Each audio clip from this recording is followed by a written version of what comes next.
My name is Lisa Madrid, and I'm 34. If you'd asked me 2 years ago what my biggest fear was, I would have said something ordinary. Getting laid off, a major repair going wrong in my house, maybe my truck finally dying on a freezing Pennsylvania morning. Now, my biggest fear comes as a text message with 6 words. We need to talk about something important, because in my experience, nothing good ever follows that sentence. But I'm getting ahead of myself. To understand how everything exploded, you have to understand how normal things looked first, how convincing the illusion was. Because for a while, I genuinely believed my ex-wife and I were doing what everyone claims they want after a divorce, co-parenting like mature adults. And that belief made what came next hurt a lot more. I live in a quiet suburb in Pennsylvania, the kind where neighbors wave but don't pry, where lawns matter and people shovel their own driveways. I work as an electrical engineer for a manufacturing company. I've been there 9 years. Started as a junior engineer, worked my way up to senior project lead. It's not glamorous, but it's solid. Good salary, full benefits, 401k matching, stability. I own a 3-bedroom ranch-style house I bought after my divorce. It's from the 1980s, nothing flashy. 2-car garage, decent yard, quiet street. The kind of place you don't brag about, but you sleep well in. My truck's paid off. I've got a savings account that actually has money in it. No debt besides the mortgage. I'm not saying this to brag. I'm saying it because it explains why, in my ex-wife's eyes, I eventually stopped being a co-parent and started being a resource. My ex-wife, let's call her Vanessa, and I were married for 7 years. We met in college. She was studying business administration. Confident, social, the type who always knew where she was headed. I was buried in engineering coursework, surviving on caffeine and deadlines. We met at a party I didn't even want to attend. She laughed at something I said, touched my arm casually, and suddenly I was hooked. We dated, graduated, found jobs in the same area, and did what everyone around us was doing. Got married in our mid-20s, bought a starter home, adopted a dog named Murphy, took weekend trips to the mountains. For a while, it was genuinely good. Then we had our daughter Emma when I was 26. 2 years later, our son Tyler was born. Becoming a parent changed me in a way I still can't fully explain. It was like someone rewired my brain overnight. Suddenly, my priorities were painfully clear. Everything revolved around keeping those 2 tiny humans safe, stable, and loved. Vanessa loved the kids too, but she didn't change the same way. Around year 5 of our marriage, something shifted. She started feeling distant, restless. More nights out with friends.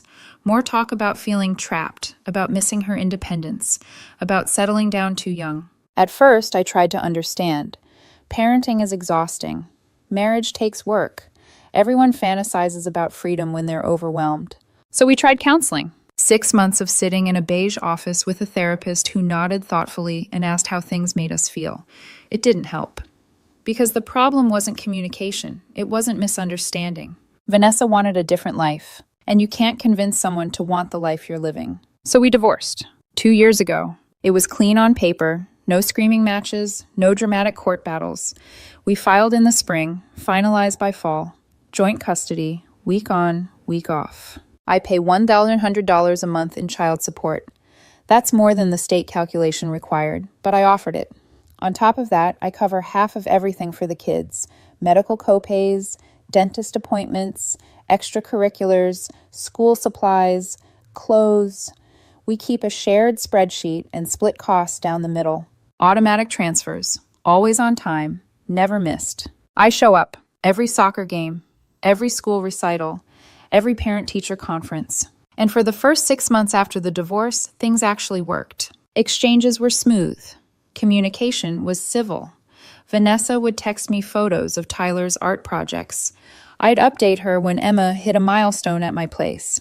We even managed to sit near each other at Emma's soccer games without it being awkward. I honestly thought we'd figured it out. I thought we were the rare success story. Then I bought my house. Most people saw the worn carpet, outdated kitchen, ancient HVAC system that sounded like a jet engine taking off. I saw something I could fix. The house needed work, and that was fine.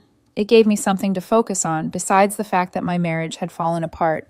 I spent weekends ripping out carpet that smelled like it had survived generations of pets, repainting rooms in colors that didn't make my eyes hurt, fixing an electrical panel that looked like someone had wired it blindfolded. I found dead mice in the walls when I opened up the kitchen drywall. Dead mice? I didn't even flinch. I sealed the holes and kept working. My friend Travis, a contractor I've known since high school, helped me redo the kitchen. He brought his tools, his expertise, and a cooler full of energy drinks. We ripped out hideous orange-stained cabinets from the 80s and replaced them with white shaker cabinets, installed butcher block countertops.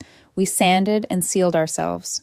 New sink, new faucet, updated hardware. 3 solid weekends of sunrise to dark work. When we finished, it looked professional, clean, new. But the first thing I set up wasn't the kitchen. It was the kids' rooms. Emma wanted purple walls and glow-in-the-dark stars.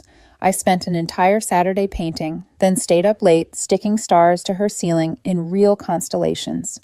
Tyler wanted dinosaurs everywhere, so his room became earth tones and a massive 5-foot T-Rex wall decal.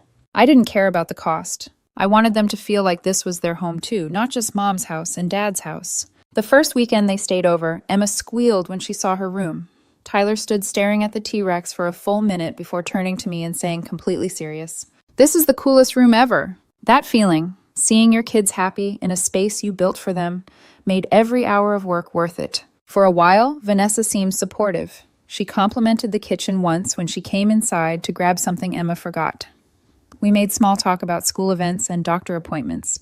For 6 months, everything felt normal. Then, around last October, about 14 months after the divorce, things started to change. At first, it was just a vibe.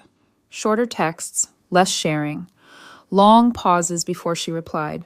And then one Saturday morning, while Tyler and I were eating dinosaur-shaped pancakes, he said casually, "Derek made us sandwiches last night." I froze. "Who's Derek?" I asked, carefully keeping my voice neutral. Tyler shrugged. "Mom's friend. He's always at the house." Always. At the house. That was how I found out Vanessa was dating someone new. Not from her, but from my 6-year-old. Over the next few weeks, the details trickled in through kid logic. Derek was in his late 30s, drove a beat-up Honda with mismatched doors, played a lot of video games. Emma mentioned Derek made them wait to use the TV because he was in the middle of something important. Then she casually dropped another bomb. "Derek lives there now." I looked up so fast my neck hurt. "He sleeps in Mom's room," she added, like it was no big deal. I didn't care who Vanessa dated. We were done. Her romantic life wasn't my business. But when someone new moves into the house where your kids sleep half the time, you pay attention. The red flags came quietly at first, snacks disappearing, Derek eating food meant for the kids, Vanessa brushing it off like it was nothing, Tyler saying Derek got mad when he was loud during gaming. One night, Tyler whispered, "He scares me sometimes." That sentence lodged itself in my chest. Still, I stayed quiet. Divorce means accepting you don't control the other house. As long as the kids were safe and fed, I didn't have grounds to interfere. Then Vanessa started calling more. Not about schedules, not about school, about money. Small things at first. Cleats, a winter coat, an oil change, always framed as temporary, always framed as for the kids. I paid. Because I didn't want my kids caught in the middle. Because I didn't want to be painted as the bad parent. And because I still believed that taking the high road would protect me. I didn't realize yet that all those small requests were just the warm-up. Something bigger was coming, and it was going to test every boundary I had left. At first, I told myself I was overthinking it. Divorce messes with your head. It makes you hyper-aware, always scanning for danger where there might not be any. I didn't want to be that ex, the one who nitpicked every little thing, who assumed the worst, just because someone new entered the picture. So when Vanessa asked for money the first few times, I said yes, without hesitation. "Hey, Emma needs new cleats. I'm a little short this month." "No problem." I ordered them that night. 2 weeks later, "Tyler's winter coat is getting tight. Could you grab him a new one?" "Sure. Kids grow fast." Then it was an oil change. Then the water bill. Then groceries. Then her phone bill. Every single request came wrapped in the same soft packaging, temporary, necessary, for the kids. And every time I paid. Not because I thought it was fair, but because I didn't want my children feeling the impact of adult financial stress. Still, something didn't add up. Vanessa worked full-time as an office manager at a dental practice. She wasn't unemployed. She wasn't struggling to survive. Child support plus her income should have covered her share of things comfortably. The state formula didn't just pick numbers out of the air. So where was the money going? I didn't ask. That was my mistake. It was easier to send money than to open the door to an argument. Easier to swallow my discomfort than risk being accused of not caring enough. But the pattern kept growing. The requests became more frequent. The tone shifted from asking to expecting.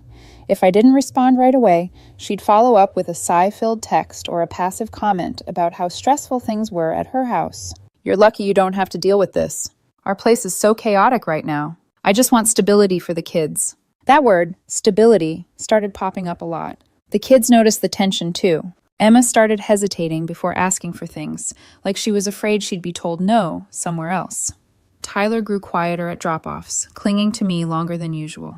And Derek? Derek was everywhere in their stories. Always on the couch, always tired, always gaming. Emma told me he ate the last of her snacks more than once. Tyler said Derek got annoyed if they were loud after school. Derek borrowed Emma's art markers and never gave them back. Small things. But small things add up when they all point in the same direction. One night, Emma asked me, very carefully, "Daddy, are you mad at Mom?" I knelt in front of her and shook my head. "No, sweetheart. Grown-ups just have to figure some things out sometimes." She nodded, but her eyes stayed worried.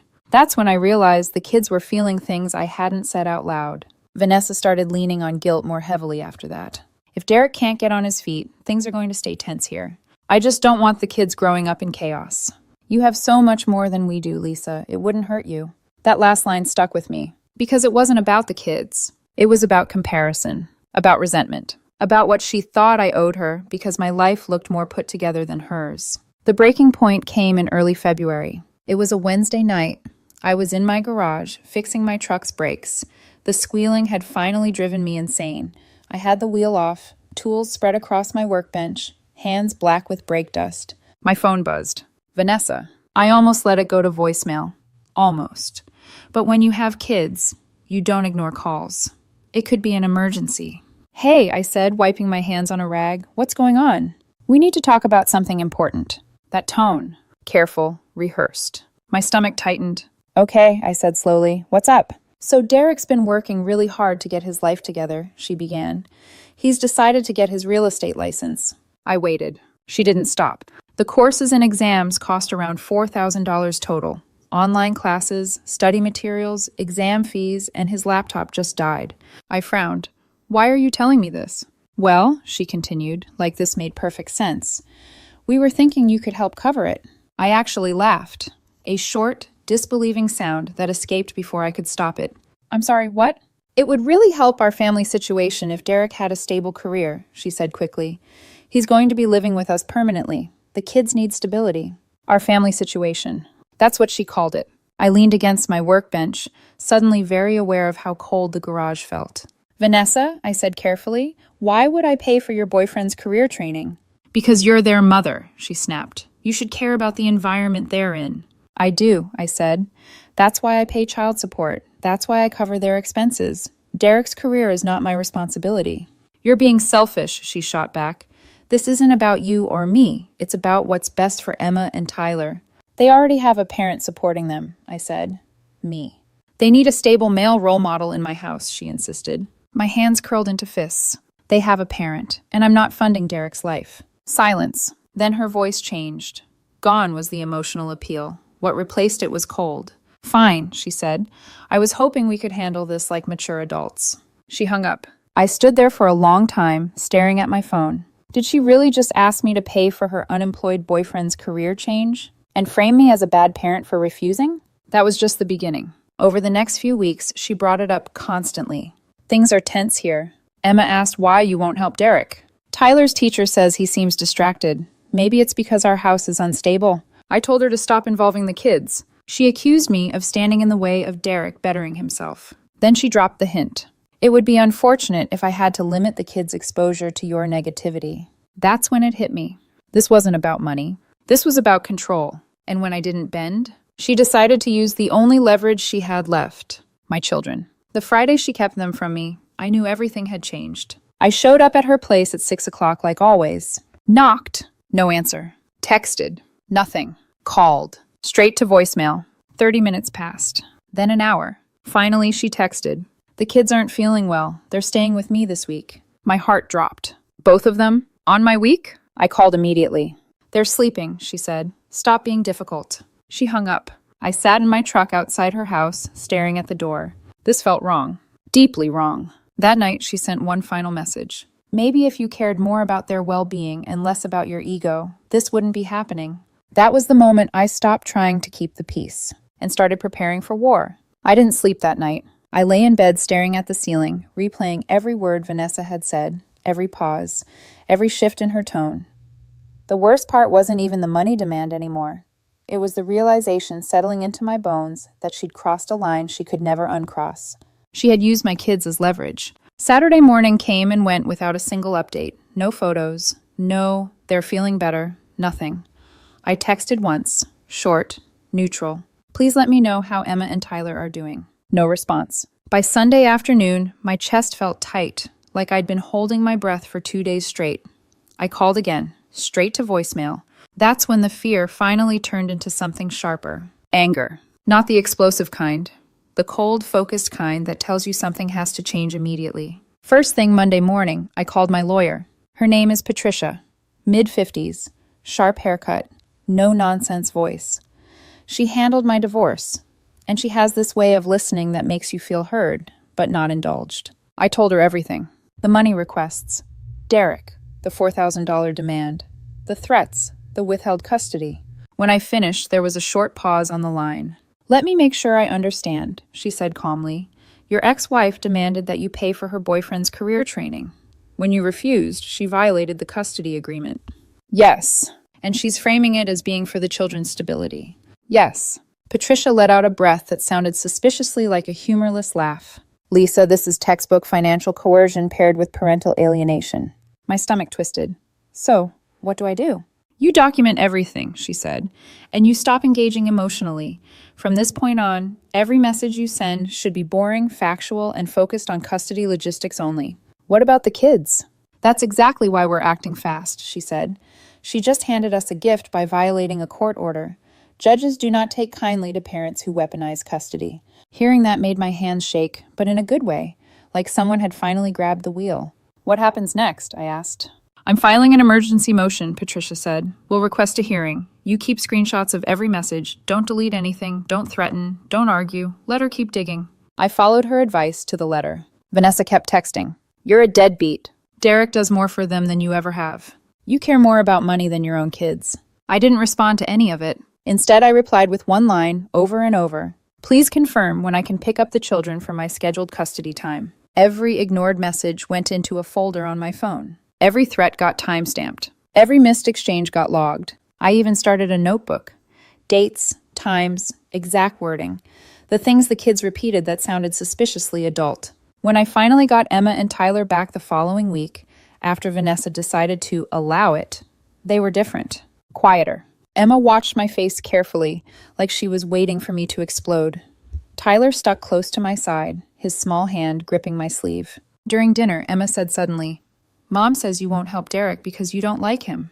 My chest tightened. I forced myself to breathe, to keep my voice steady. Grown-ups sometimes disagree about money, I said gently, but that has nothing to do with how much I love you. She nodded, but she didn't look convinced. That night, after they went to bed, I sat alone in the dark living room and felt something break inside me. Not sadness, trust. The emergency hearing was scheduled for mid-April, 5 weeks after the first time she'd kept the kids from me. Those weeks were hell. Vanessa escalated, late drop-offs, forgetting their school bags, claiming the kids were upset because of me. I documented everything. When the day finally came, I showed up to the courthouse with Patricia and a thick folder of evidence. Vanessa arrived with Derek. I almost laughed. The judge was a woman in her 60s with silver hair and eyes that had clearly seen every excuse imaginable. She flipped through the paperwork silently. Ms. Vanessa, she said finally, please explain why you withheld court-ordered custody time. Vanessa straightened. I was acting in the best interest of my children. Their father refused to support household stability. The judge raised an eyebrow. What does that mean? She wouldn't help ensure that the male role model in my home had stable employment. The courtroom went very still. Patricia stood. Your Honor, the respondent demanded that my client pay $4,000 for her boyfriend's real estate licensing courses. When my client declined, she violated the custody agreement. The judge looked directly at Vanessa. You withheld custody because your ex-wife wouldn't pay for your boyfriend's career training? It's not that simple, Vanessa said weakly. It sounds exactly that simple, the judge replied. She didn't raise her voice. She didn't need to. You violated a court order. You involved your children in adult financial disputes, and you attempted to coerce your co-parent using custody time. Vanessa's face drained of color. I'm ordering makeup custody for every week denied, the judge continued. 4 weeks total. Additionally, you will attend co-parenting counseling. Any future violations will result in a custody review that will not favor you. Patricia added, we also request a provision prohibiting discussion of unrelated financial matters in front of the children. Granted, the judge said. And all future financial requests beyond court-ordered support must be submitted in writing with documentation of direct benefit to the children. Also granted. The gavel came down. Just like that. We walked out of the courthouse, and for the first time in 2 months, I felt like I could breathe. Patricia squeezed my shoulder. She knows now. Custody isn't a bargaining chip. The makeup custody started the following week. Vanessa dropped the kids off without a word. No apology. No eye contact. But Emma and Tyler seemed lighter, like something heavy had been lifted. That night, Emma asked quietly, "Are you and Mom fighting?" "We had a disagreement," I said, "and we're getting help to work it out." She nodded and went back to her spaghetti. That was enough for her. For now. The counseling session started in May. Court-ordered, once a week. Same day, same time, same beige office that smelled faintly like lemon disinfectant and stale coffee. Vanessa and I sat on opposite ends of a couch, like two people waiting for a delayed flight neither of us wanted to take. The therapist's name was Dr. Stevens. Early 40s. Calm voice. The kind of man who didn't raise his eyebrows when people said wild things, just waited long enough for the silence to make them uncomfortable. The first session, he laid down ground rules. No accusations, he said evenly. No revisiting the marriage unless it directly affects co-parenting. And most importantly, this space is about the children, not about financial resentment. Vanessa nodded vigorously. I stayed quiet. I'd learned my lesson about words. 10 minutes in, Vanessa tried anyway. It's just really hard, she said, sighing dramatically. When Lisa has so much more than we do, it creates an imbalance. The kids feel it. Dr. Stevens didn't even hesitate. We are not here to compare households, he said. Your co-parent's financial situation is not relevant unless the children's safety or well-being is at risk. Is it? Vanessa opened her mouth. Closed it. No, she said. Then we're moving on. Something shifted in her expression, not anger. Fear. Because for the first time, the narrative wasn't working. Over the next few sessions, boundaries were set, real ones, with teeth. All communication would go through a co-parenting app. No late-night emotional texts. No phone calls unless there was an actual emergency. Any additional expenses outside of child support had to be submitted in writing, with receipts, and tied directly to the kids' needs. And most importantly, the kids were not messengers. No mom says, no dad won't, no adult problems filtered through 8-year-old mouths. Vanessa didn't like it, but she followed the rules, because the judge had made it very clear what would happen if she didn't. At home, I focused on what I could control. I didn't badmouth their mom. I didn't bring up court. I didn't ask leading questions. I just showed up the way I always had, packing lunches, checking homework, building Lego towers on the living room floor. Slowly, I watched the tension drain out of them. Tyler stopped flinching at loud noises. Emma stopped watching my face so closely. One night, while we were folding laundry together, Emma said casually, "Derek isn't around as much anymore." I didn't react. "Oh?" I said lightly. "He's always tired," she added. "Mom says he's working." I nodded and kept folding socks. Later, I heard through a mutual friend that Derek had taken a part-time retail job to save up for his real estate courses. Apparently, paying for your own dreams hits different when someone else stops footing the bill. He eventually did take the exam. Failed it. Twice. After that, he gave up. Took a job at a car dealership instead. Commission-based. Long hours. Less gaming.